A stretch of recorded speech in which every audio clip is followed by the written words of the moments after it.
नाशिक शहर पोलिसांच्या ताफ्यात नवीन मोबाईल फॉरेन्सिक व्हॅन दाखल।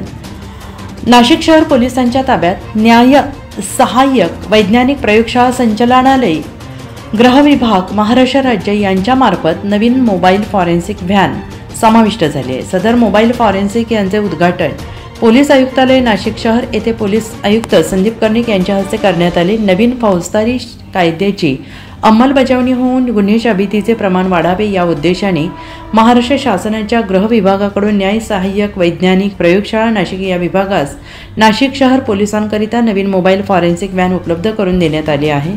गंभीर किंवा संवेदनशील गुन्ह्याची घटनास्थळी फॉरेन्सिक मोबाईल व्हॅनद्वारे भेट देण्यात येणार आहे, ज्यामुळे गुन्ह्यांचे घटनास्थळी पुरावे मिळणे तसेच पुरावे उघडकीस येण्याच्या दृष्टीने दोषसिद्धीच्या प्रमाणात मदत होते आहे। उद्घाटन प्रसंगी पोलीस आयुक्त संदीप कर्णिक, पोलीस उपायुक्त चंद्रकांत खांडवी, न्याय सहाय्यक वैज्ञानिक प्रयोगशाळा उपसंचालक राहुल पवार, सहाय्यक पोलीस आयुक्त संदीप मिटके, प्रशासकीय अधिकारी नागेश हडपे, विशेष शाखा पोलीस निरीक्षक युवराज पत्की, मोटर परिवहन विभाग निरीक्षक पंकज पवार तसेच न्याय सहाय्यक वैज्ञानिक प्रयोगशाळेकडील सहाय्यक संचालक वैभव देशपांडे, सहाय्यक रासायनिक तज्ज्ञ पूजा जाधव, वैज्ञानिक अधिकारी दीपक शिंदे, सहाय्यक रासायनिक विश्लेषक आदर्श चव्हाण, धनश्री पवार, हर्षदा कापडणीस, वैज्ञानिक सहाय्यक ऋषिकेश दाभाडे, शेखर गिरासे, धनश्री सोनवणे उपस्थित होते। NCN न्यूजसाठी रोहन दनी, नाशिक।